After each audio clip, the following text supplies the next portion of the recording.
Alright everybody, we are back with yet another episode of the Rock Rebellion podcast. It's been a while, in fact I think it's been about 9-10 months, but we are finally back, and of course after 9 or 10 months of being away there's quite a bit to talk about. But we're not going to talk about 10 months worth of stuff, because that would be boring. Instead we're going to pick up today. I guess the biggest news today, Slipknot has announced the Summer's Last Stand tour. It's going to kick off in late July and go all the way through August, and it's going to be Slipknot headlining with support from Lamb of God, Motionless in White, and Bullet for My Valentine. It's going to be hitting all of the major amphitheaters in the states, a lot of Midwest states. I know they're hitting here in Indianapolis and out in Pittsburgh where Eric is at. And also pretty much rules all four bands out for Mayhem Festival, because that tour is going on. Mayhem and this tour are going to be going on around the same time.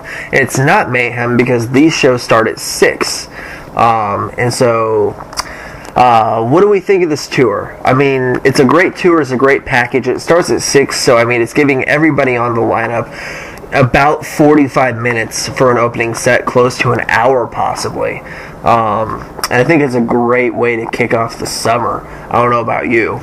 Oh, I think it's awesome. And the fact that all these bands are going to get that much time with two major acts like that is a really huge opportunity for the supports. Yeah, definitely. With Lamb of God supposedly coming out with an album at some point early this year. Bullet for My Valentine is going to be releasing a record at some point this year. Slipknot just released Point 5, the Grey Chapter, last year. It's a great tour, but again, it rules all four bands out of Mayhem Festival, and Slipknot and Lamb of God were two of the biggest rumors for Mayhem Festival. So I guess that opens the door for who is going to be on Mayhem Festival this year. The lineup, the rumors are heating up, but there's not a lot of solidity to these rumors so far. Who do we want to see on Mayhem if we can't see Slipknot and Lamb of God? That's a pretty good one, man. That's a real good question. The cool thing about it is this way fans get two really cool tours to look forward to. Because now they'll also, because Mayhem's going to step up their game to replace those kind of big names as a rumor. They've got to come up with some even bigger or better. Mm-hmm. So you're going to get the Mayhem and this killer Slipknot Korn tour. And I mean, there's always a chance that this is Mayhem and it's a secret and they just haven't announced or signed the rest of the bands. But Mayhem is usually a lot longer than this tour is going to be. One of the two biggest rumors I've heard for Mayhem are Tool and Linkin Park, which you can't get any further away, broader ends of the spectrum than Tool and Linkin Park. And a lot of people are not happy about the Linkin Park rumors for Mayhem Festival at all. Well, you know what? I think it's because Linkin Park does have a little more electronic side to them, and Mayhem tends to be bands that cater to the more hardcore edge. Yeah, this is true. They'd still get a great show, but I understand why they don't think that it actually fits the bill quite correctly. I think that if Linkin Park were to do only Meteora and only Hybrid Theory songs, I think that it could potentially work really well, because those records were both pretty heavy, and that would work well. And especially this is the 15th anniversary of Hybrid Theory. Yeah, well, if you go back and watch that Live in Texas DVD that they put out, that is in fact the metal show that you're watching that night. It is. And honestly, if Tool does release the album that they say they're going to release this year, that they've been saying they were going to release for the last 8 years, Tool could in fact be headlining Mayhem this year. That wouldn't be too far-fetched. No, and you know what? That would be huge. Even if Tool actually put out an album and toured, it doesn't matter who else is on that tour. People are going to turn out in droves to see it. Oh yeah, definitely. I mean, the other bands that rumored so far, Periphery, I believe, is rumored. Bullet was rumored at one point, but obviously that's not going to happen now. Dream Theater and Opeth have been rumored as well. Now, if they put Dream Theater and Tool on the main stage, I don't think they're going to have time for anybody else on the main stage. Yeah, and you know what, if they add Dream Theater and Opeth, now you're starting to get into almost a prog rock festival. And at one point they were talking about having Mayhem be a prog more on the prog side of things this year, and that would definitely be on the prog side. Definitely, and you know what? Myself, I wouldn't mind that. But like I say, the diehards who go to the Mayhem looking for a particular type of metal may not dig it. But if they could get past that, Dream Theater and Opeth, fantastic metal bands that really, really bridge the gap between several genres and manage to tie it all into one style of music. And live, it's really something spectacular to see. Yeah, well, I mean, to be honest, as of, the last 2, 3, 4 years of Mayhem, they've really gotten away from the straight hardcore metal that it once was, having Avenged Sevenfold headline it or Rob Zombie headline it. It's not as heavy as it's known, as its reputation is. The side stages still are. But I think 2012 was the last time that it was legitimately heavy, because you had Slayer was there, Slipknot was there, Anthrax was there. That was a legit heavy lineup, but it's been a while. Maybe 2008 was the last really super heavy year, Yeah, it seems to have evolved every year. It seems to have changed just a little bit more and more, and I think this is just another continuation of its evolution. Yeah, well, I mean, I think that nowadays it's so hard to pack, a 22 to 25,000 person amphitheater main stage based on just death metal and hardcore metal. You almost have to have a mainstream commercialized metal band like Avenged Sevenfold is now, and even Rob Zombie is compared to, a Dragon Force or a Hatebreed. You almost have to have a major band like that headline to bring in and pack the lawn even, because if you have a Hatebreed or a Dragon Force or honestly even a Bullet for My Valentine headline Mayhem Festival, it's not going to be as packed as it would be if you had Avenged or Zombie or Five Finger Death Punch headlining it. And it's just the reality of it. Yeah. But speaking of Linkin Park and Mayhem, as everybody knows, the Linkin Park Hunting Party Tour, that is a tongue twister. The tour has been canceled because Chester Bennington broke his ankle the day of one of the shows, which ended up being here in Indianapolis, ended up being the last show of the tour.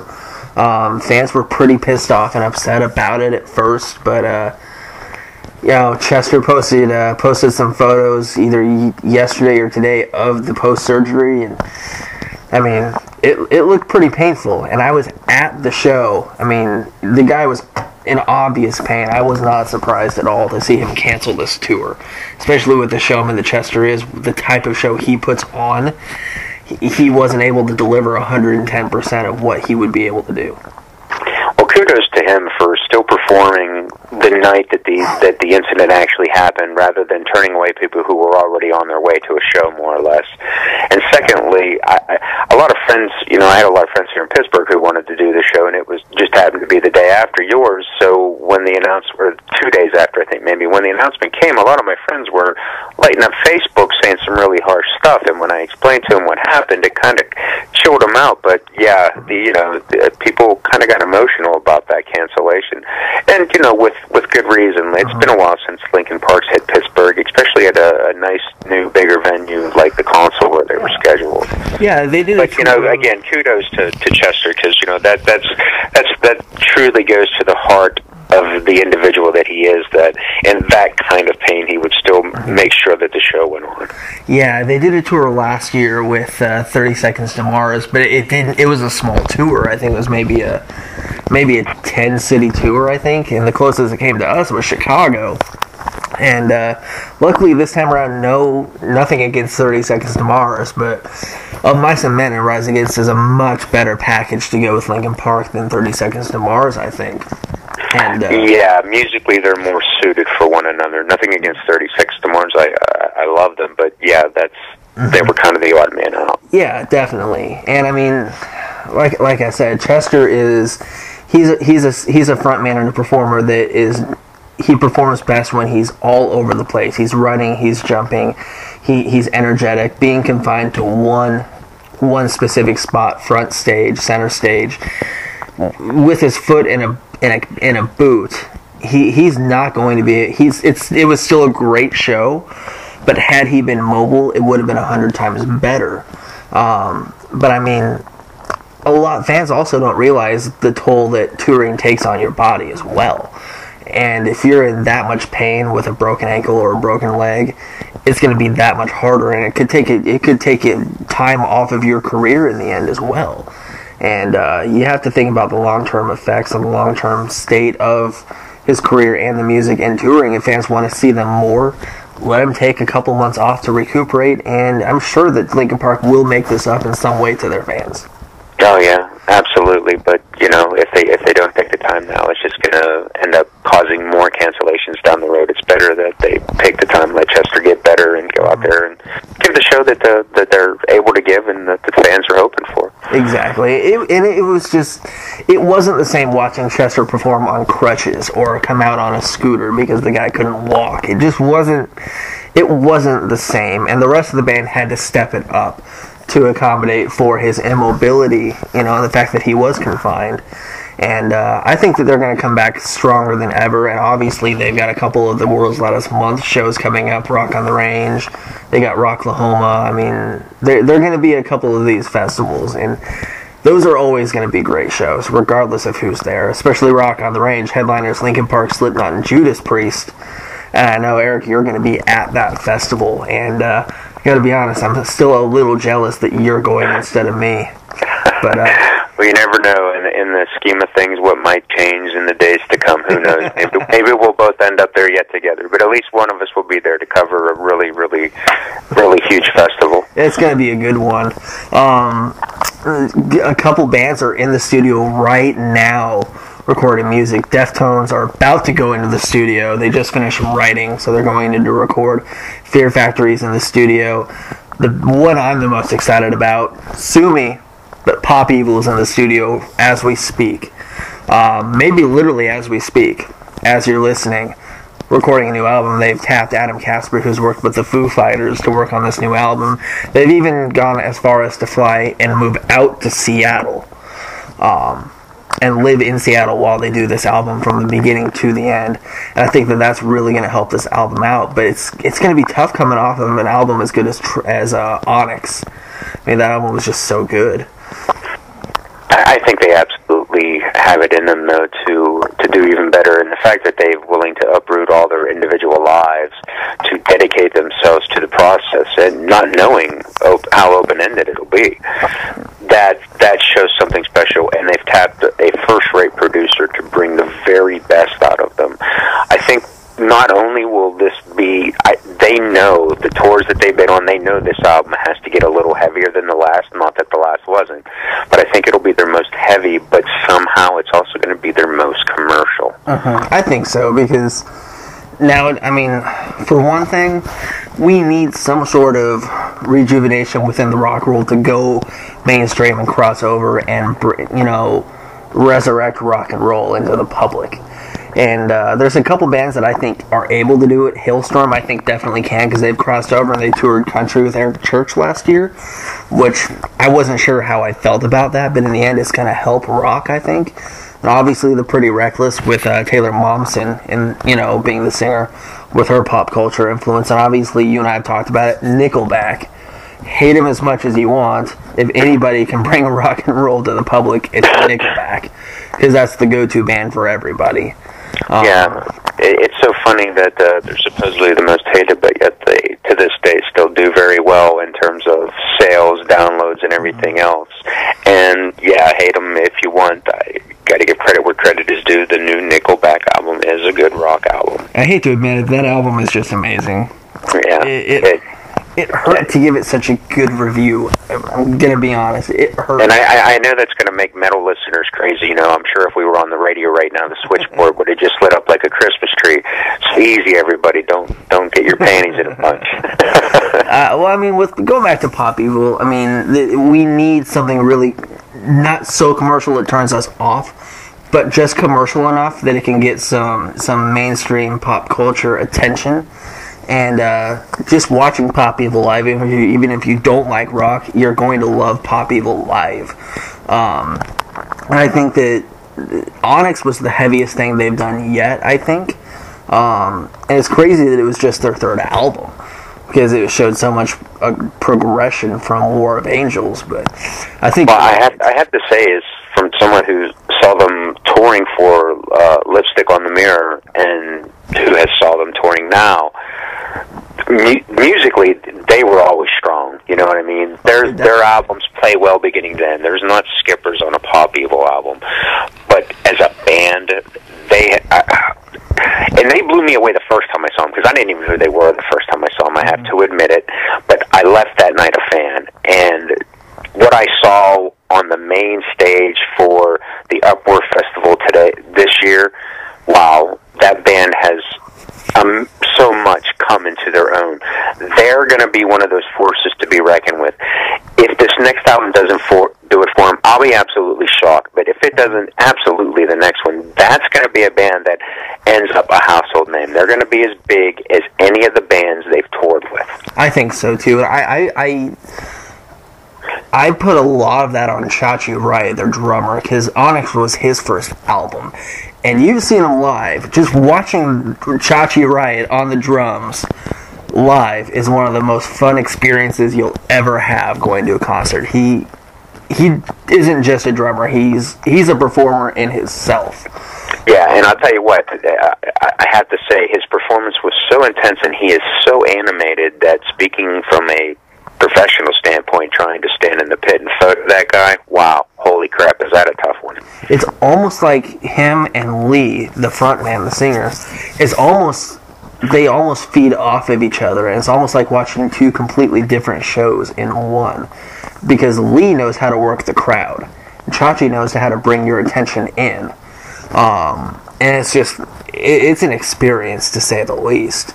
And what I like about Chachi is he kind of does what a lot of the old school drummers, your Tommy Lees did. Even though they were in the back, they made damn sure you were looking at them. Exactly. And I think that attitude and aggression he has on stage, it translates onto the album. And I think that's not just him, but the guitar players that they've brought in.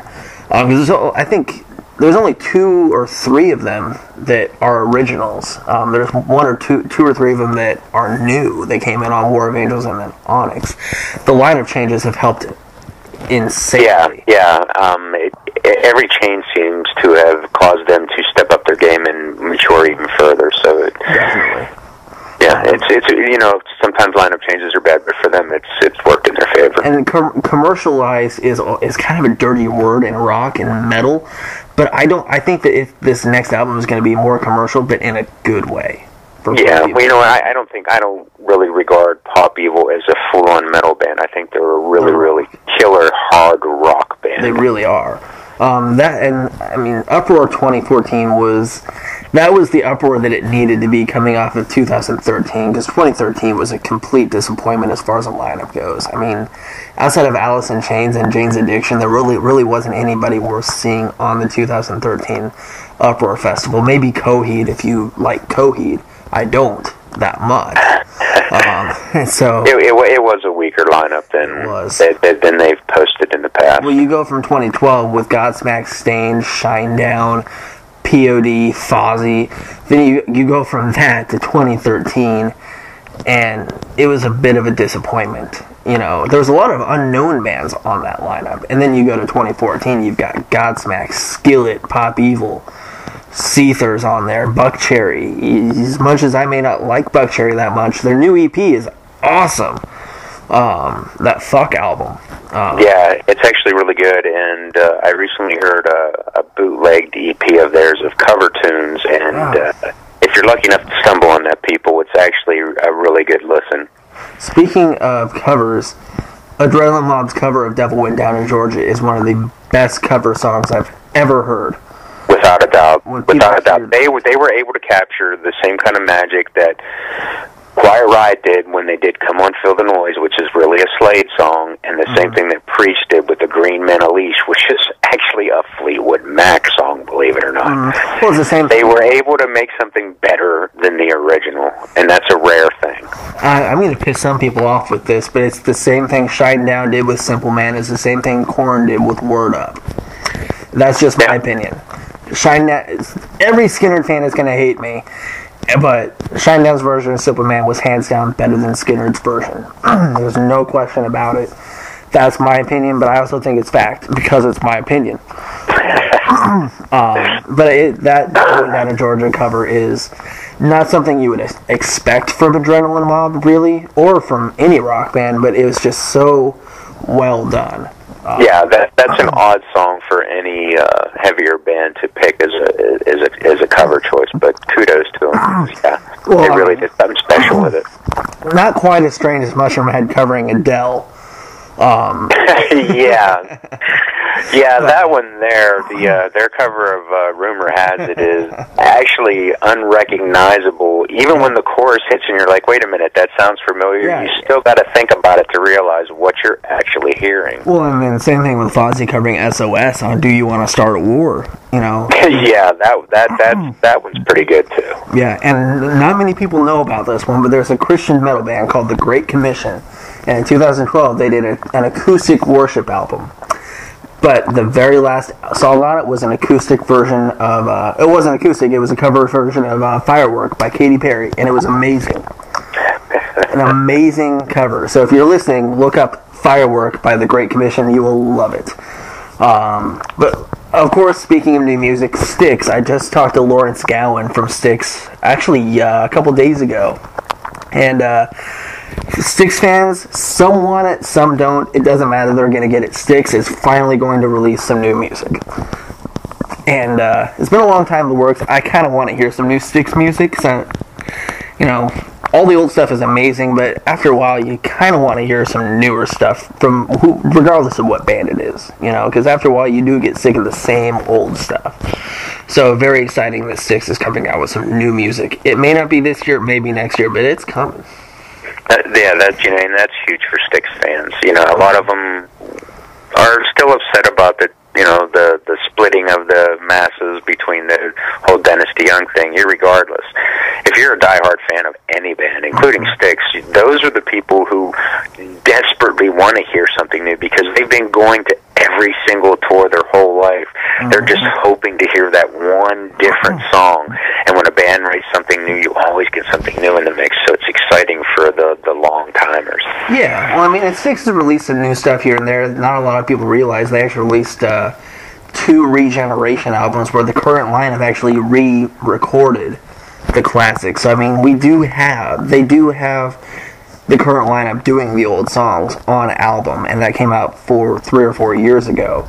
But I mean, for fans, longtime Styx fans, diehard fans that are still upset over the split, they obviously don't remember what Styx was like at one point. They weren't a rock band anymore. They were more of a Broadway production band at one point. And so, yeah, you know what, if people really want to remember back, even when Dennis was in the band, the whole Kilroy Was Here tour was kind of a fiasco because it had become such a stage production at that point that it was better suited for Broadway. I mean, literally, there was things going on for almost 30 minutes before the first note of any song was played on that tour. That was insane. And every Styx fan was pissed. So the Styx fans that miss Dennis DeYoung obviously don't remember how much they hated that band at one point, which sucks to say, but the band even hated the band at one point. That's why they broke up. You know, it's bad when you dread going on stage every night for your own tour. Exactly. So, I mean, people obviously aren't remembering what Dennis DeYoung did to that band. And it says a lot when you interview a band and they won't even say the name of the former singer. You know, you just know. You know, even Saliva will say Josie's name in an interview every once in a while. You know, they won't even acknowledge it. You can't deny that Dennis helped them achieve the superstardom that they did, but he was also a key element in the disbanding of the band. He literally killed Styx. They were broken up for a while. That's why Tommy went on and did Damn Yankees with Ted, and the other guys, you know, just kind of did their own thing. And everyone was excited to see Dennis come back in the mid '90s. I think it was '95, I think.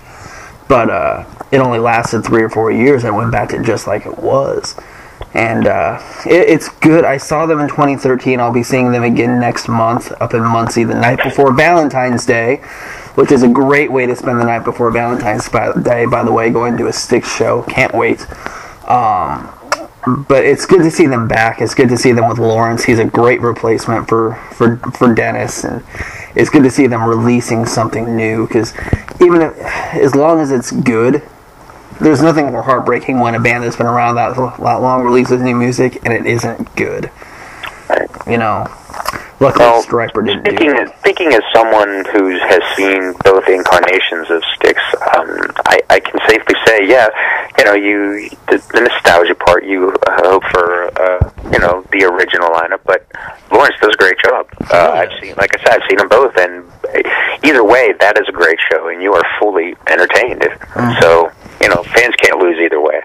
Speaking of singers leaving and new singers coming in, Asking Alexandria is in the middle of a lineup change, and that's another band that people are split down the middle on how they feel. You either love Asking Alexandria or you just despise everything about them.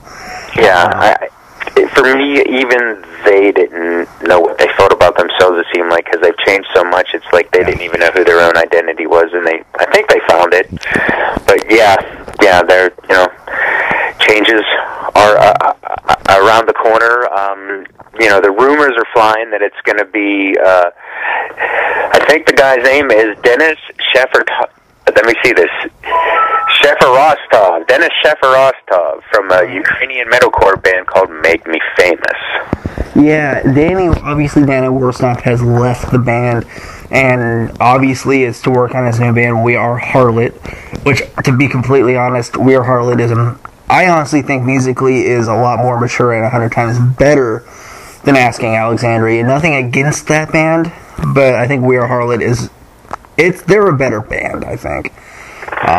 You can tell that Danny's happier with them, and I think that he wants to leave the negativity and the partying lifestyle he had with Asking, and it's kind of a fresh start. I think Asking Alexandria is a lot more symbolic than people realize it is for Danny Worsnop. But I think it's a good change for him, and I mean, hopefully Asking Alexandria is able to continue on and do something, because they have one of the biggest fan bases in all of metal, or metalcore, whichever one you want to call them. But it's always difficult when any band changes the singer. That's the most dramatic change for pretty much any band. But you know, many bands have come back from it, so you know, it's not without the realm of possibility, though. I mean, look what Suicide Silence did last year. I mean, what a monster return after a major tragedy. Yeah, I mean, it seems like a lot of bands are changing singers. You got Suicide Silence, which nobody thought they were going to continue on. Then you got Saliva, Saving Abel, 3 Days Grace, you name it. So many bands are changing singers right now. Hinder has replaced their old singer with another singer, and replaced that singer with another singer. Can you say goodbye, Hinder? I mean, good God. Not looking good, guys. And talk about a band that has so much potential. I mean, they have so many songs that are legitimately good rock songs, but... Oh, yeah. You know, I'm not going to pretend like I don't like them. My wife is a huge fan, so inevitably I ended up really starting to enjoy the band. And live, they're a fantastic band, but they're in the midst of a huge turmoil right now. Yeah, and I mean, when you go through something like that, as heavy as it is, it's so hard to rebound from that, because the fans at some point, the fans don't know if they should give up or what they should do, because I mean, that's 2 singer changes before an album even comes out. So I mean, it's one thing when you release an album, but they did release a single, but that's about it. Well, you know, I've been in bands in my life, and I can tell you that it's tough. Trying to find someone who really you work well with, let alone can work with at all, is always difficult. And if it's not a really kind of perfect scenario, it's dreadful. It's very hard to try to be locked on a bus with someone who you don't want to be with. So trying to make sure that you find that right piece to your puzzle, it's a crucial element. It's not just about vocal talent, but ability to merge into your band. And with Austin, I think I saw it firsthand. It got to where they couldn't control him anymore. I remember in 2012, in December, I think it was the last show of 2012 that I did, was in Fort Wayne at Pierre's, one of the best venues ever. They covered Hinder. It was Hinder, Nonpoint, and Charm City Devils, I think. So it was a great show. I was set to interview Austin before the show. And I stood outside the bus for about 15 minutes in, like, maybe 10-degree weather, if that. And finally, the tour manager comes out of the bus. He's like, so, yeah, we got a problem. We don't know where Austin is. So, are you okay interviewing the rest of the band? I was like, sure. And finally, at the end of the interview, Austin gets onto the bus and sits in the driver's seat for a little bit. And that was at the very end of his time with Hinder, too. And so, I think that hopefully Hinder comes through this and comes through it well. And maybe they should do a Hinder Asking Alexandria Flyleaf Drowning Pool tour or something. We'll call it the revolving vocalist tour. We'll call it the We Can't Find a Singer tour.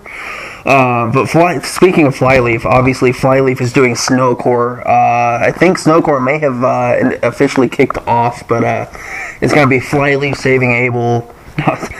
Flyleaf, Adelaide's Way, Framing Hanley, and a couple other bands are on that tour, and that's going to be a great package tour. Flyleaf's new singer Kristen May she's obviously not Lacey, but she's an amazing vocalist. And she may not be Lacey, but the band made up for it with probably one of their stronger albums in the last couple of releases, to be honest. I mean, she might not be Lacey, but the songs are strong, and that's what matters most. Well, it's good that she's not Lacey, because if they brought in somebody who tried to be Lacey, they would fail miserably, and it would be the end of their career.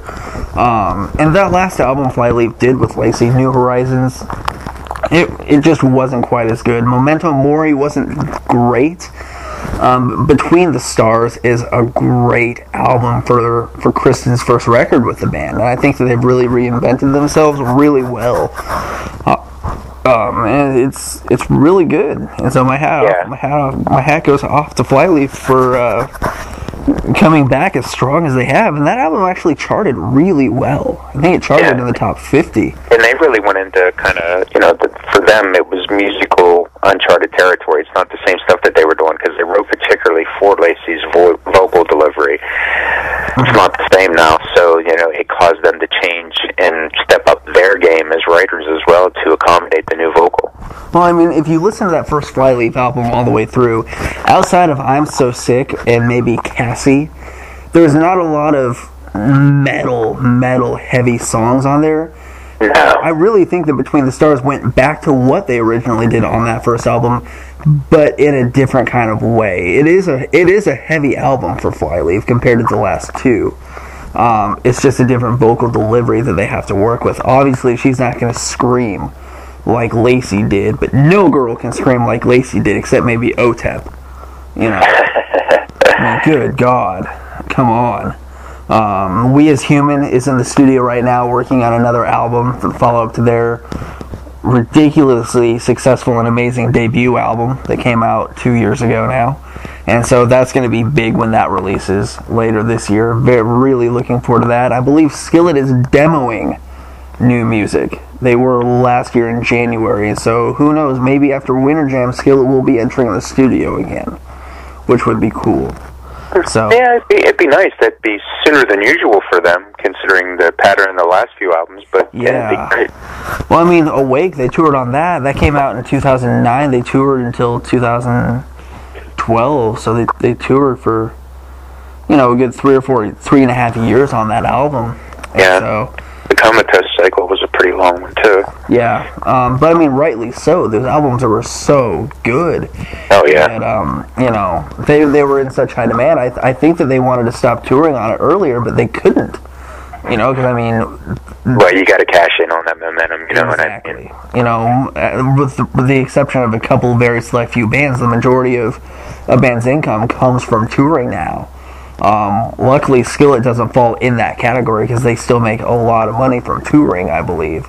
Or a lot of money from album sales, I think. I mean, in 2013, they were one of the only bands to go platinum or something like that, I think, a couple of years ago. So, I mean, they are selling well, but they're in such high demand. They put on one of the best shows ever, and it's good to see that they're not following, you know, where Stryper did in the early 90s, where they get to such a high level of, you know, in their Christian success that they fall. They're at least staying true to what they believe, which is good to see, you know. So that's always good. But speaking of touring, a couple big tours got announced. Faith No More is going to be going on tour this year, which is going to be cool. Yeah, that'll be exciting. Rush going on tour this year. The Rush, I think it's the Rush R40 tour or something like that. The Rush. Yeah, it's their 40th anniversary. Yeah, and then of course, Motley Crue. The Crue is finishing their career this year, which normally I would say unfortunately, but is it such a bad thing that they're finishing up?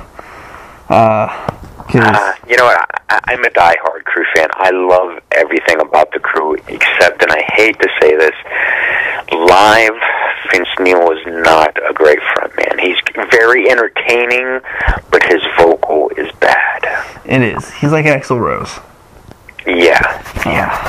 And I hate to say that because I love the Crue. I mean, I even liked the Crue whenever John Corabi sang for him. I love the Crue. That was a good album. And I love Vince Neil on the albums. It's fine, but live, he kind of reminds me a little of vintage David Lee Roth. Super fun to watch, but misses lyrics, kind of hits a lot of sour notes. It's a bummer because, like I say, he's still one of the best frontmen out there, and he's super entertaining to watch. But yeah, it's the vocal's not great. I went to their show in 2014 here in Indy for the final tour, and they are coming back to Indy. I think it's good that they did an outdoor tour, and then they're going to the same markets and doing an indoor show. Because anybody who's seen a band indoors and outdoors knows it's two completely different shows. Oh yeah. To the T. Every detail is different. And just the set list may be the same. It was sad, but it was a disappointing show. You know, I saw the Crue in 2009, and they were great. Obviously, Vince Neil was all over the place, got really out of breath, and forgot a couple words, but, you know, every frontman does that sometimes. But, I mean, I think what it comes down to really more than anything is they've determined that the fans only want the original lineup because they've tried substituting in drummers, singers with not good results. I think they've resolved themselves at the fact that the fans want to see the original lineup. If you can't deliver it, they don't care. And with Mick's fading health, I think that this has to be the end because it's just asking too much of his body to try to keep on doing it. So while he still can, let's go out one last time and let him play to the best of his ability. Well, at one point they were talking about having the final tour be like a 3 or 4 year long tour at one point at the very beginning. It's now been cut down to 2 years. Yeah, I'm sure it, like I say, I'm sure it revolves around Mick's deteriorating health. I'm sure that test results or whatever, something has happened that they realize that they're not going to be able to make it as long as an endeavor as they would like. And I think that a lot of the reviews came back from last year's shows were not great. And I think that, you know, people were disappointed. I think that I hate to say it about Motley Crue, people just don't want to see it anymore, I don't think, because it's a disappointing show. You pay so much money, and it's not what you expect it to be anymore. The spectacle is still there. The band sounds great for the most part. You know, Mick may miss a couple bars or a couple, you know, mess up a riff here and there, but I mean, you know, you're getting up there a little bit, you know. I mean, they did mess up Home Sweet Home when they played it here. I'll just say that. And Kickstart My Heart and a couple other songs. But, I think people just aren't impressed with Motley Crue live anymore. They won't make as much if they continue on for another year or two. So they're cutting it short and saying, you know what, we had a great run. It's a 2-year long tour. We've hit every state, every major market. let's just call it quits, and we'll maybe release music together, but not tour anymore. You know what? They've got nothing left to prove. They were one of the biggest selling bands. They were one of the best live bands in their prime. So there's nothing left for those guys to prove. They've had like you said, they've had a great run and go out on a high note. Well, I mean, and it's an accomplishment to where Alice Cooper started in the '60s, and Crue started in the '80s, and Cooper is opening for Crue on their final tour. I mean, if you can get to where you came out after Alice Cooper and he's opening for you, you've accomplished everything. Minus the Rock and Roll Hall of Fame. I don't believe they're in the Hall of Fame yet. Yeah, who cares? Exactly. What a joke. It's like winning a Grammy. Yeah, whatever. Right, I think Corey Taylor has his in his bathroom, I think he said. That's kind of where I'd put mine if I had one. Yeah. But I mean, as much as bands say they don't care about being in the Rock and Roll Hall of Fame, just the title of being in a Hall of Fame for your genre.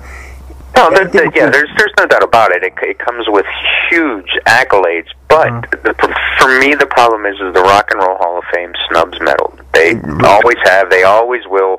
We need to have a heavy metal Hall of Fame so that we don't have to keep getting bent out of shape when the heavier bands get snubbed. I completely agree. And I mean, I think that within our world, people who know about the Rock and Roll Hall of Fame, that's exactly how we feel. But for people who know nothing about it, being able to say, well, what have you accomplished? I'm in the Rock and Roll Hall of Fame. Oh, I don't know anything about metal. That must be great. Well, the other problem is there's been rap artists, even disco people. My God, Donna Summer is in the Rock and Roll Hall of Fame, and bands like Judas Priest have to fight for their fucking place. It's Public Enemy's in there, Run DMC's in there. Nothing against them. They're great. And Run DMC, I can kind of understand them being in the Rock and Roll Hall of Fame because of what they did with Aerosmith. See, that's the thing that pisses me off with the Rock and Roll Hall of Fame. They try to snub metal, saying that it's not rock and roll. What is rap music and disco? How rock and roll is that? Exactly. Now you have people like Kanye West saying that rappers are the new rock stars. Oh, please. That's because you're ripping off all their riffs. Well, exactly. I mean, look at Lil Wayne. He, samples rock songs now. But I mean, I think that's all that Motley Crue has left to accomplish is being in the Hall of Fame, which doesn't even matter. But I mean, speaking of Corey Taylor, I guess we can wrap it up with since Slipknot has announced their tour for the summer. They're currently overseas in the UK with, doing the UK version of what they did over here in the fall with Korn. And one of the recent shows over there, Slipknot joined Korn on stage to cover Sabotage by the Beastie Boys, which is perfect for Korn, but a lot of people may not think it's perfect for Slipknot. But when you go back and listen to that first Slipknot album, there's some rap-ish elements and hip-hop-ish elements to that first album. Spit It Out is, has some quick lyrics and vocal delivery in it. I mean, I think it's just Slipknot saying, see, we told you there's nothing we can't fucking do. Pretty much. Which, I mean, and they killed it. It was so good. It was a good cover. Which, I mean, obviously is all over the internet now. Made it, it was big news. I mean, I don't think Korn and Slipknot have actually joined each other on stage before. You've had, and Download a few years ago, Jonathan Davis was sick, so Corey filled in on a song or two. And then Corey joined Korn on stage for Freak on a Leash or something a few years ago on Family Values, but it's the first time both bands have legitimately been on stage together, which anybody who was a fan of music at that time was just in heaven when that happened. Even if you couldn't be there and you were just watching it on YouTube, that's like you go back in time. For me, you're a kid again. For you, you're 35 again. It's just like being a kid in a candy store, you know what I mean? Yeah, exactly. I mean, it was so cool to see. And me into the penny candy store with $10. What? Well, I mean, there's a festival in May called the Carolina Rebellion, which is, where Head joined Korn on stage and it sparked the reunion. Both bands are headlining that festival. Korn's the first night, Slipknot's the second night. Is there a chance that Korn could stay behind for the second night and do something like that again? It would be kind of cool. It would all come up to scheduling conflicts, really. It's not like they wouldn't want to Slipknot gets create that magic again. That, it's a great thing. If it's something that they start to do on a semi-regular basis, fans would start to long for things like that. Exactly, and it could spark all kinds of collaborations. It goes back to the Roadrunner United project that happened a few years ago. It's great when bands crisscross and cross-pollinate, if you'd like to say. I love it when great musicians come together to create great music. It doesn't matter if it's a one-off deal or whatever. Great music is great music, and there's so many talented people out there who love and respect each other's stuff. It's just finding time. That's what I loved about that Righteous Side of Heaven, or Wrong Side of Heaven, Righteous Side of Hell Volume 1 that Death Punch did a few years ago, where they had Rob Halford was on there, Max Cavalera was on it, Maria Brink was on it, Josta was on it. I mean, that's a beautiful thing, man. You don't see that in metal very often, where there's a collaboration like that.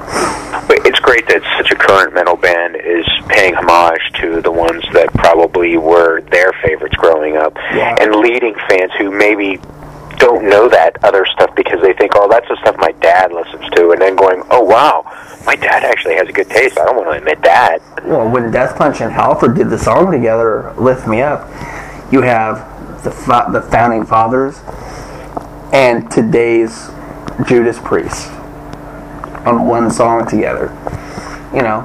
Both generations on one. And on the new Papa Roach album, Ray Brink is on one of the songs, which by the time people listen to this will be out now. So go buy Fear, listen to Gravity. Damn it, it's a great song.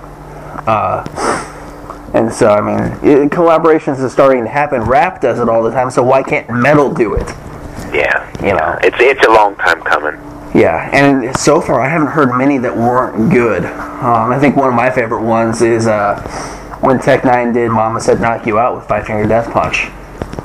Well, I think with record labels so desperate to try to make a dollar any way they can, they'd be foolish not to venture into cross projects like this. It opens them up to bigger and better sales and a whole new audience. So Oh, definitely. Speaking of collaborations, to close it out, an album that people have to pick up. Bonds, the former singer from Stuck Mojo, has a new project out with one of the guys from Primer 55, which is a great album. It's a great project. It's just called Bonds. And go pick up the album, because I believe it's out now. If it's not, I think it's maybe out February 10th. But Stuck Mojo is back. Bonds is back. Primer 55 is back. They're on one album together. It's just exactly like you would expect it to be. It's awesome. So people have to check that out, because that's a great collaboration, and one that's actually formed a new band to do so.